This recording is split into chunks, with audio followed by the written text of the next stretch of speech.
for just a quick moment. We have the president of the NAACP chapter, Portland chapter, on the phone, E.D. Mondonnet. And I talked to you a little bit earlier today, sir, and we were talking about kind of the message that you wanted to send out into the community as we now are going into a second night of protests. Could you say that again for us tonight? There's greater power in the collaborative voice of reasoning and coming to the table to sit together and talk about what we can do to make change rather than to destroy.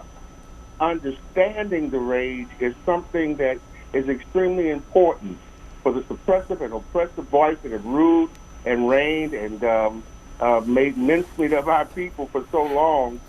People are tired. They're tired of hearing it'll get better. They're tired of hearing it doesn't exist. They're tired of hearing that one white man has just gotten off on a horrible and horrific crime once again. We want answers, and we want to understand that there's something that is leading to life and justice and equality. But looting and destroying doesn't lend us to moving in that direction towards change. We have to sit down at the table of reason and begin to talk to one another, understand one another, and change laws. How do you balance that fine line when you're talking about things that incite so much anger in people, but then you try to have them keep that in check when they're out during some of these protests? How is it that you can encourage people to still get out there and be heard, but keep from crossing over that line when some people do? Breathe and join agencies and organizations like the NAACP, the Urban League, the Black United Front, the Black United Front. There are many agencies and organizations that we can collaborate with that will bring us to a much greater and much more productive conversation about how we change the voice of racism in this country.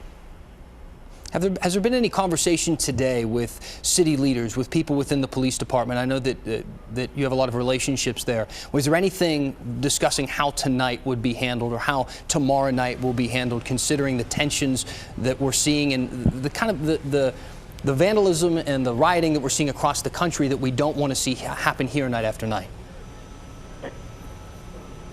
I think that our brothers in blue and our sisters in blue are trying their best to make the situation as human as they possibly can.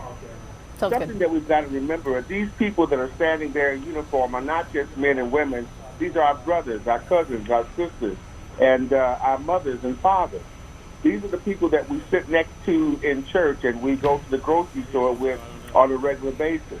They're scared as you are. The opportunity just to stand down and not to display the as little as aggressive behavior as they can possibly muster is what they've decided to try to do. I don't think that any of these officers want to hurt anyone. I don't think that they want to create a bigger problem in our country by continuing to perpetuate through actions that are not sensitive. Thank you again to Reverend E.D. Mondonnet, the president of the Portland chapter of the NAACP. Of course, somebody who's been in our Rolodex lately, so we'll continue to touch base with you. We appreciate your insight with us tonight. As we continue to take a look from Sky 8, you can see people moving around down in downtown Portland. Again, there is an 8 p.m. curfew that has been in effect for some time. Police telling people to go home using loudspeakers throughout this past half an hour or so that we've been kind of breaking into coverage, showing you what's going on. We haven't seen the huge crowds that we saw last night, but we've seen a lot of pockets, like you see here, of 10 or more people moving throughout the city. People aren't supposed to be out downtown unless you have to be out downtown, so please keep that in mind as most people head home for the evening. Again, this went late into the night last night.